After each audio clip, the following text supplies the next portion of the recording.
Hello, ladies. Welcome to episode 9. Today, we're going to talk about post divorce trauma. Now, this discussion about trauma is one that I end up having with every single one of my clients, no matter what their background is. And of course, there are varying degrees of trauma. Some of my clients come from really healthy childhoods where the parents loved each other and they didn't get divorced, and they didn't have childhood trauma in the way that maybe someone like myself experienced it because I had divorced parents or other things that have happened to others of my clients who've experienced maybe sexual assault or things like that. But everyone has painful memories, and they're painful memories to varying degrees. Even when I was a general life coach, I was working with just anyone who came who wanted help with their careers or wanted help with their weight loss. I would always have a conversation with them about the source of some of their most painful thoughts and some of the source of some of their most painful memories. Trauma, and I'm going to put that in quotes, is something that impacts everyone.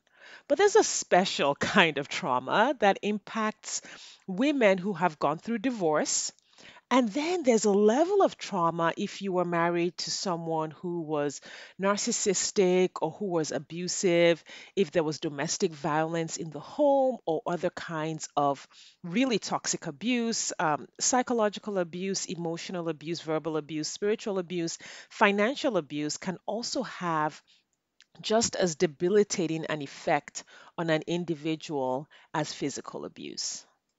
So, in this episode, I really just want to start the conversation about trauma. There's no way I'm going to be able to go in depth or even give you everything you need to heal from trauma on this podcast today. Like, it's such a big conversation and it's such an individual experience. Like, everyone's experience of trauma or past pain is so individual. Like, you can't compare one person's trauma to another. However, we can have a conversation that lets everyone know that, hey, you're not alone. You are not the only one who is going through this. There is nothing wrong with you. And I want to start there because one of the things that I see with my clients is often they are experiencing the results of trauma. They're experiencing the effects of trauma. They're experiencing things within themselves, in their thoughts and in their emotions, and even in their physical body that come from the impact of having experienced childhood trauma or having experienced abuse in their marriage. But then they think there's something wrong with them. And this is such a terrible, terrible impact of abuse. It's like you've been through all of this, and then on top of that, you're convinced that your anger or your pain or your sadness, your grief, your fear is somehow your fault. And not understanding that your trauma is separate from you, that you are not your trauma, creates this situation where I find my clients um, feeling these negative effects, but then also blaming themselves. So they continue to hurt themselves with their negative self talk. They continue to hurt themselves with their personal judgment, blaming themselves for perhaps having emotional flashbacks or experiencing paralyzing anxiety when they're at work, or for having anger because of everything that's happened to them, and that anger comes out in ways that's not productive, right? But instead of realizing that, oh, I'm acting just a little crazy because I've experienced all of this, and if I work through it, I will be better, I will feel better, right? And then I can respond better. Instead of realizing that that's the way out, many people think that there's something wrong with them. So really, that's my purpose today, is to introduce the topic of trauma, where it comes from, how it happens, some of the effects that you might be experiencing if you have this, and really some ways you can start to think about it differently so that you can start to come out of it. When I became a life coach, my first certification was actually in trauma recovery coaching. And I went that route because that was the first layer of healing that I had to go through after my divorce. So if you've listened to my earlier episode about my divorce story, you'll know that I was married for 17 years. And at some point during that marriage, my now ex husband had a diagnosis of bipolar. I don't know if I mentioned that in that episode or not, but I'm mentioning it now. And that really brought understanding of okay, this is why our family is so sick. This is why we have all of these problems going on. And that issue created a lot of psychological abuse, a lot of gaslighting, a lot of lying and hiding within the marriage. Now, of course, for a long time, I didn't know that this was the case. And even after the diagnosis, I didn't know the impact of this on me. I was not aware of how much of an impact this was having on me. I wasn't aware of how much of the impact it was having on my children at the time. So, if you haven't listened to that episode, go ahead and listen to the full story there. But I just want to talk about kind of like how trauma happens, and I'm going to talk about it from the perspective of someone who experienced both childhood dysfunction as well as a dysfunctional marriage, and kind of some of the things you might be experiencing now that you're divorced and you're like figuring out, okay, how do I get my life together? How do I grow? How do I enter into a more healthy romantic relationship going forward? So, um, let's look at childhood dysfunction. So, you have a child who's born into a family where they experience abuse. Like you pick your flavor of of abuse, or even if it's just emotional neglect, right? Which is a form of abuse, right? It's not an arrestable abuse, and it's not necessarily that the parents are being malicious or trying to hurt their child, right? A lot of this trauma gets passed down just from habits and from family systems that you learn from your parents, and then your kids learn from you, and it just gets passed down through the years, and people just keep doing things the same way until there's an education that comes in and says, hey, you can do something different, right? If you want to, you can change this cycle. So if a child experiences the abuse or rejection in their family system, they start to equate being mistreated with love, because a child requires its parents, it requires its caregivers, even if they're not parents, to quote unquote love them. Otherwise, they won't survive. This is just how the human brain works. The way the human brain works in children is that it connects love with its caregiver. So, whatever its caregiver does gets defined as love, right? And so when the caregiver feeds the child and hugs the child and, cuddles the child, it's like, oh, yeah, this is love. But also when the caregiver rejects the child, yells, screams, comes home drunk, hurts the child in some way, criticizes the child, all the things that can happen in those situations, the child says, oh, okay, this must also be love, right? So it in the brain just is collecting data in the world. So the child's brain is collecting data, and when bad things happen, right, even if the young person logically knows that, okay, this is bad, subconsciously they're like, oh, well, but it must be good because it's happening. Maybe I'm the one who's bad. So they shut down the feelings that they have about the bad things that are happening, right? And then they take the blame on themselves. Some children will create, actually all children will create like transactional behaviors, ways of interacting with the world to mitigate the hurt that comes from the abuse or the trauma that they're experiencing. And if you're familiar with our trauma responses, you have fight, flight, freeze, and fawn. These are all ways of coping with bad things that happen in the world. So some children will escape, flight. They might escape into drugs, or they might escape into other relationships. They might escape into books or video games, or not that any of these things, not that video games or books in and of themselves are bad, but I know as a young child I read books 24/7. In fact, my greatest fear was like being caught somewhere and not having a book to read. So I know I definitely use books as an escape, which was, I guess you could say, it's a healthy escape, maybe, if any kind of escape is healthy, right?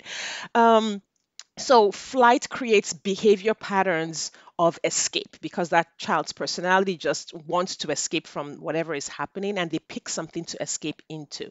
Fight is the young person who decides that, okay, I'm just gonna fix this. I'm just gonna go out there. I'm gonna, engage with this thing that is wrong and fix it that way. And so you might find someone who is more, who prefers to engage in conflict, who you have the child who is constantly angry, constantly saying things to the family members.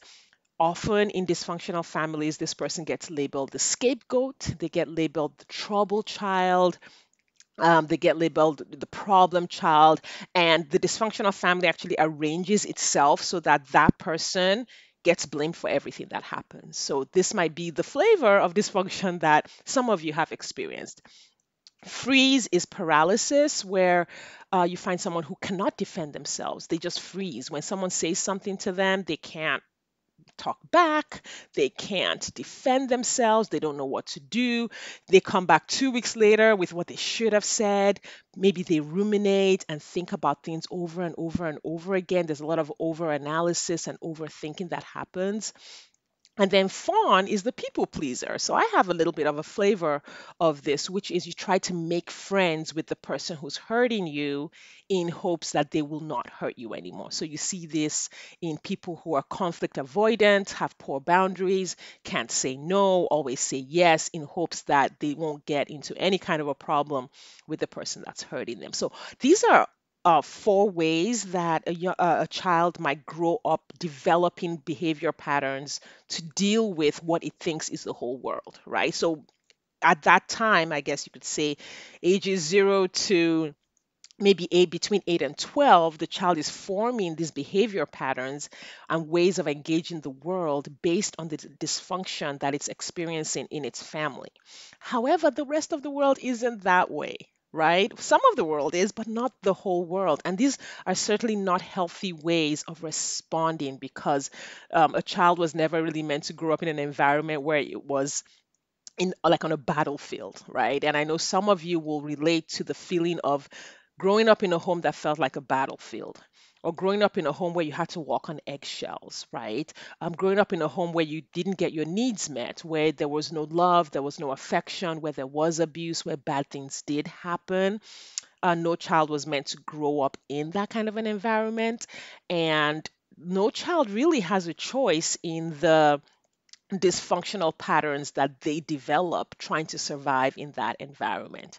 So then what happens is this child grows up, has these behavior patterns, they're all solid. Well, the child goes into the world thinking, okay, love hurts, love is hard, right? Like I gotta fight my way into a relationship. I have to be passive in a relationship for the relationship to work, or I have to people please for relationships to work. All of these thoughts that have been pre-programmed, and this child goes into the world and meets a partner, right? Now, if they meet another partner who is not healthy, and of course, unhealthy is a spectrum, there are varying degrees of unhealthy. I'm not going to try to create one scenario here, so please do not take anything I say here as being okay, this is a diagnosis of anything for anyone. I'm really talking in general terms about what the possibilities are. Um, if a child meets a partner who is unhealthy, and unhealthy could be anything from a codependent partner to an abusive partner to someone who has a mental illness to someone who is, just manipulative or exploitative. There's just so many, there's so many possibilities here. That child will potentially be attracted to that because it feels so familiar. It feels like, oh, this is how I grew up, right? But this is not a conscious attraction. And if you listen to my story earlier, I was not consciously attracted to my ex. The attraction when I look at it now was subconscious because it just felt like home. It felt like the home I grew up in. It felt like the people I was accustomed to, right? And so the repetition compulsion kicks in where even though you're not trying to recreate your childhood home, somehow you do because you have the behavior patterns that just fit right into the dynamic of having an unhealthy relationship. So for many divorced women, this was the case where you just found yourself somehow even as you were actively trying to create a better relationship, you found yourself creating one that was exactly like your parents' relationship, or a flavor of it, or a version of it. Sometimes the gender roles get reversed, where maybe your mother was the one who was narcissistic or who had an illness. And then you marry a man who is like your mother. So it really can go so many different ways because it's just so personal, right? And then you go into that marriage, and then probably for the next 5, 10, 15, 20 years, you're just repeating this dance over and over and over again, where you're experiencing hurts, you're shutting down your feelings just like you did when you were a kid, you're blaming yourself for the problem. Or if you are a people pleaser, you go into fix it mode and you try to control the world and you try to fix things for everybody. You try to make everything great, or you try to keep up this image for the world. So many different ways of responding to this situation. And as that time is passing, I think this is where people miss it. We think we're staying the same, right? You think, well, I went into this relationship as a good person with good responses. What you may not realize is that as the dance of death is happening in your marriage over and over, where someone is gaslighting you, hurting you, where toxic interactions are happening on a daily basis, maybe multiple times a day. What you may not realize is that you are changing also, right? You're developing, either solidifying your toxic patterns or your thoughts that are not healthy or your emotions that are not healthy. You're changing and growing in one direction or another. And so by the time you get a divorce, many women are very angry, right? And sometimes this can really hurt you in the divorce process, because then the whole world looks at you like, "Oh my God, she's so angry." Like, "Oh my God, like she was telling me about her relationship, and I can't imagine, being married to her because she just sounds terrible." Well, it's not because you're a terrible person. It's because you've bottled up this anger for so long and not processed it and not dealt with it, right? Or the grief, right? You might have had grief from childhood trauma that maybe went unprocessed. And then now you have the grief that comes with getting divorced and all the losses that go with that. And that, it's like you have this backpack of emotional baggage and emotional stress that you've been carrying around for so long, and the divorce comes on top of it, and it's like, just it's the straw that breaks the camel's back. And the backpack of emotional baggage just splits open and everything spills everywhere.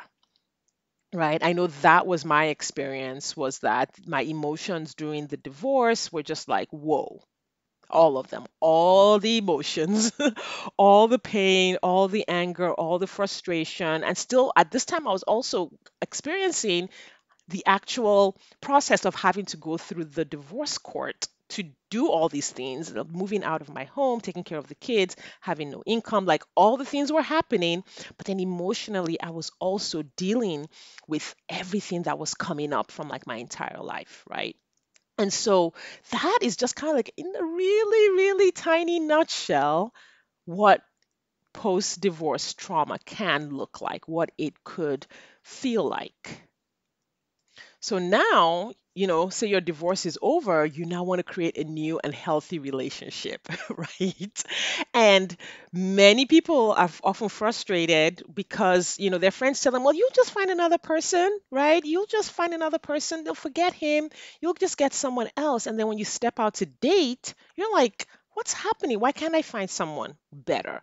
Why can't I find someone good? Why is it that all the people around me are just narcissistic jerks who just want one thing? Why is it that there are no nice men in my environment? Why can't I find a good guy? Well, the reason potentially is that you still haven't healed your repetition compulsion. Now, this is not to say that there are no unfit people on dating apps or in dating circles, right? There are unfit people everywhere in the world. I've talked about this before. Like, many of us met our exes at church, right? Many of us were introduced to our exes by good people, and they turned out to not be good people. So it's not about the dating apps are bad. It's about healing your ability to see good people in the world right? By healing the emotional imprint that you've been carrying either from childhood or from your first marriage, right? So if you've experienced kind of the type of trauma I'm talking about, it's likely that the people who have done the most painful things to you in your life are the people who were the closest to you. They are the people who were supposed to love you. They were supposed to think you were precious and treat you as a precious person. They were supposed to love you, but they were the ones who said the harshest things and the worst things and created the most painful situations for you. That does not go without an impact. You can't experience that and feel like, oh well, that didn't have an impact on me. And I was that way for many, many years. I really thought my childhood had no impact on me. I thought that I was good because my life was better than the life that my parents had, right? My marriage, even my first marriage, was better than my parents' marriage. That's just really sad, right? So I thought that I was good. I thought that I had figured it out, right? But I hadn't, as evidenced by 17 years later. All of the poop hit the fan. So someone has said that, we repeat what we don't repair.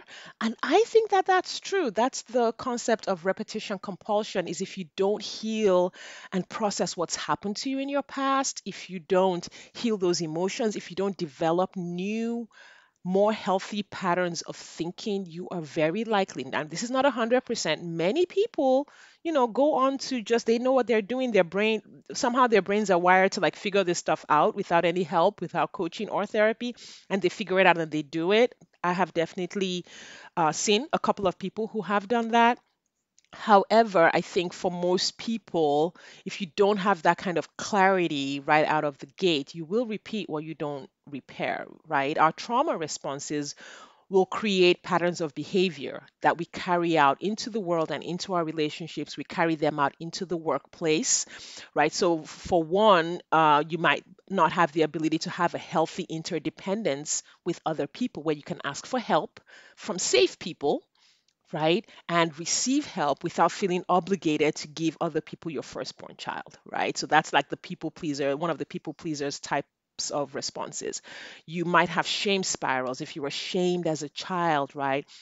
You might have really intense feelings of shame coming up for you in certain situations, which can leave you open to manipulation because if you are hiding from the emotion of shame, and an exploitative person notices that, they can use shaming you to get you to do what they want. And you do not want to carry that out into the dating world, not at all, because people will try to shame you. I remember I had certain boundaries that I would put in place on a first date. I would, if a date was put on the books, I would tell the gentleman, hey, I would prefer no physical contact other than holding my hand if you would like on a first date. So I'm like, I don't know this person, right? And some of the people that I met would try to shame me because of it. Like, well, what do you mean? And that's not okay. And why would you do that? And I had no, because I had walked through my healing, I didn't think twice about it. I was like, hey, maybe this isn't a good fit. It's okay. This is cool. But yeah, we're not going to be hugging or whatever on our first date, which was my personal preference. So because I had healed shame in that respect, I was able to put healthy boundaries in place according to my preferences. So, if you have shame spirals or emotional flashbacks, panic attacks, it can really hinder your ability to function post divorce at the level that you want to, right? The whole idea of being divorced is that you can have the life that you want, right? You don't have to wait for someone who doesn't have a growth mindset to finally come to their senses before having an amazing life. Like if you are divorced, you have a whole opportunity to rewrite your story, to create a whole new story. But it's really hard if you've got some of these things going on.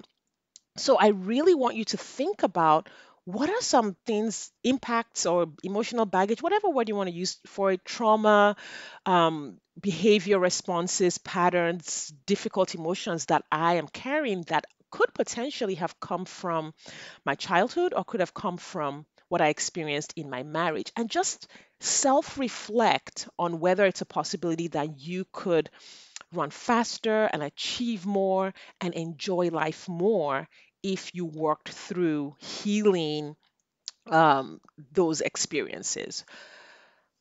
All right, so I'm going to run through just a list of certain markers that could give you an indicator about whether or not you are still experiencing painful emotions from your childhood or painful emotions from your marriage. Just to give you an idea of like, it's such a wide range. Um, Psychologists have coined a word that sort of encompasses the impact that this can have. They call it complex PTSD. So it's not quite the same as PTSD that the veterans experience, but what happened was they started noticing that people who went through chronic stress in their lives, like we've talked about in their marriages, in their childhoods, in work environments, were showing some symptoms that were similar to regular PTSD. And so they just coined the word complex PTSD for like this bucket, like this bucket of like, painful emotions and painful behaviors that people had, and they've used that word to explore it. So I want to just say, hey, if you could be experiencing complex PTSD, it's not an official diagnosis in the medical field. It's just I guess, a label that can be helpful in describing what's going on. And I've listed just a few of the symptoms that you might be experiencing or things you might be experiencing in your life that could indicate that maybe you do need to talk to someone about the possibility that these are affecting your life. So, anxiety, being easily triggered, feeling unsafe in the world, feeling like you cannot create a sense of safety or security, an excessive need to be understood by others, excessive guilt, where you feel guilty about everything, not able to create a vision for your life, having a poor sense of self or personal identity, poor emotional boundaries where everything that people say impacts you. Also, poor physical boundaries where you feel the need to give other people everything that they want from you. You could potentially be tolerating toxic people, um, indulging in like self betrayal or self abandonment in your relationships where it's all about the other person, but you can't seem to take up any space in your relationships. Being addicted to certain people in your life where you just feel so needy about that person and you can't bring yourself to do without having that person in your life. Like you might get enmeshed in your relationships. Hypervigilance, where you always feel like something's going to go wrong, a fear of conflict, anger, having strong emotions, potentially overreacting to things, self doubt, indecision, like chronic indecision is one that I have seen in some of my clients, self hate, self blame, a really harsh inner voice where you really beat yourself up over things that you do or don't do, wanting to fix others, wanting to control others to feel safe, taking excessive responsibility for other people, learned helplessness, which means just that feeling of, I don't know what to do next, I don't know how to do this, I don't know how to do that, feeling like you cannot be an adult in your life, like you cannot self govern and you need to like ask everyone for advice before you can take one decision. And even then, you still overthink the decision. Fear of failure, fear of being wrong, a really, really low self esteem. You might have difficulty regulating your emotions or choosing the emotions that you want to have in your life. Like that's what we talked about, the extreme anger. You might grieve like really, really deeply and not be able to get out of the grief. You might lose memories. Like I know I experienced like serious memory loss like in my 30s. Like it was like I was a senior.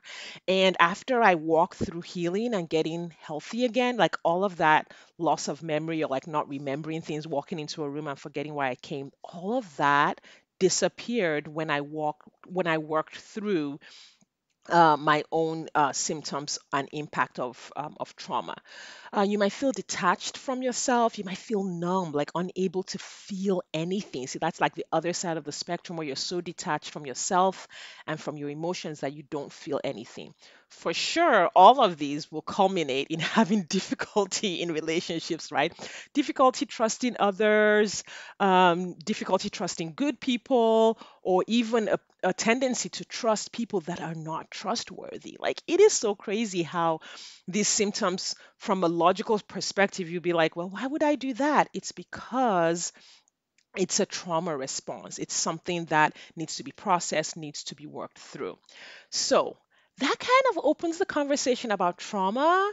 I don't want to get way too specific on any one of the symptoms today, but I really just wanted to open up that conversation. And if any of this resonated with you, I want to invite you to join me on a webinar on March 17th, 2021. So that's tomorrow. I'm publishing this on the 16th of March. If you are listening to this before or on that date, you're welcome to join me for a webinar about how the 7 things you need to heal after divorce so that you can attract a healthy and loving partner. And a lot of that conversation is going to be about some of these symptoms and how they hold you back and how they're impacting your dating journey after divorce. So I want to have that conversation with you. If you go to my website, shadicurry.com. You can sign up for the webinar there, or if you're on my email list, you will get the Zoom link tomorrow. Or you can just go to Instagram, at Shadi Curry, SADECURRY. There is no H in my name. And in my link tree, you will find the link to sign up for the webinar. I would love, love, love to see you there and continue this conversation about healing after divorce. Thank you for your time and attention, and I will see you next time.